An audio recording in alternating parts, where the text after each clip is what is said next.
Tai yra Edita, vikinginio laikotarpio virtuvės šefė, mūsų nuotykių organizatorė ir vairuotoja vežanti mūsų festivalius. O čia Liza, gerai žinoma kaip maršruto planuotoja, Editos dešinioji ranka festivaliuose ir jūsų kontento kūrėja. Taigi taip, jos dvi turi seną tradiciją. Jos keliauja po visą Skandinaviją ir gamina maistą vikingų festivaliuose. Beprotybė, bet kažko dar trūksta šiame pasakojime. Juk jos keliauja ne vienos. Yra ir 2 šunės, Odinas ir Lokis, bei fūros dydžio kemperis. Na, jos moka pasidaryti gyvenimą sudėtingesnį. Šią vasarą buvo taip pat.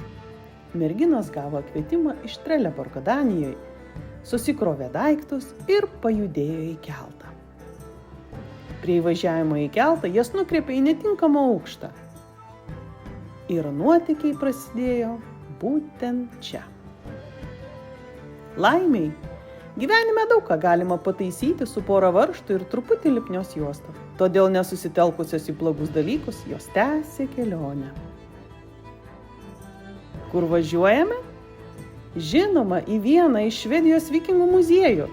Ten pasisėmėm naujų idėjų, kurias galėtumėme įgyvendinti Lietuvoje. Susitikome daug žmonių ir keliavimo toliau.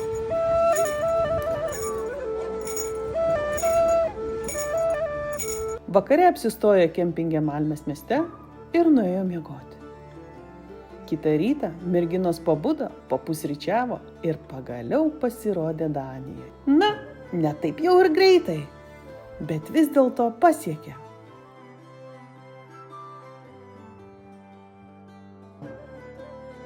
Gavo savo kolekciją parkavimo bilietų, todėl nusprendė važiuoti į kempingą.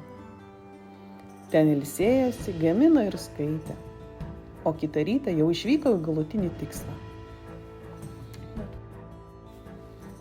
Ten, tame pasaulyje, pats laikas nebeturi reikšmės.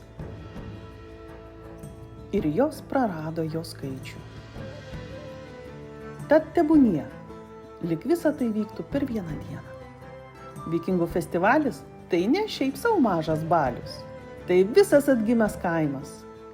Šimtai žmonių susirenka didelėse stovyklose, kariai susirenka nuožmiose, bet draugiškose kovose.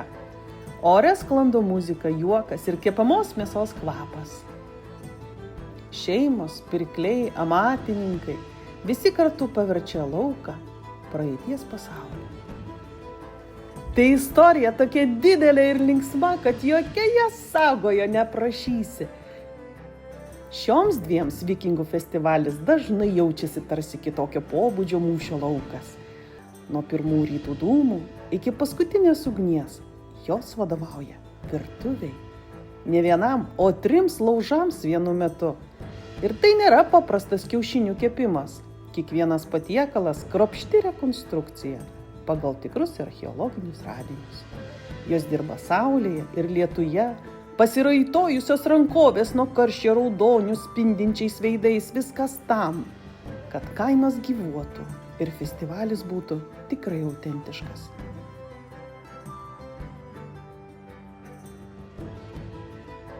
Štai matote merginas, darančią šviežų sūrį, ne bet kokį, o pagal tikrus istorinius metodus.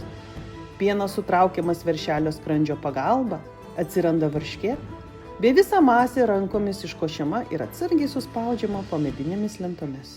Apie vikingų maistą galėčiau pasakoti visą dieną, bet gal laikas šiek tiek sulėtinti tempą? Tegu kalba vaizdai, patiekalai, akimirkos, žmonės. Pažvelkite, pasimėgaukite vaizdais, o gal ir įsivaizduokite skonį. Ir jeigu smalsu, visada galite užduoti klausimus komentaruose, prisijungti prie mūsų kokiam nors festivalyje arba užsukti į mūsų YouTube kanalą. Ten jūsų laukia daugybė receptų. Tad ačiū, kad žiūrėjote ir iki kitų kartų.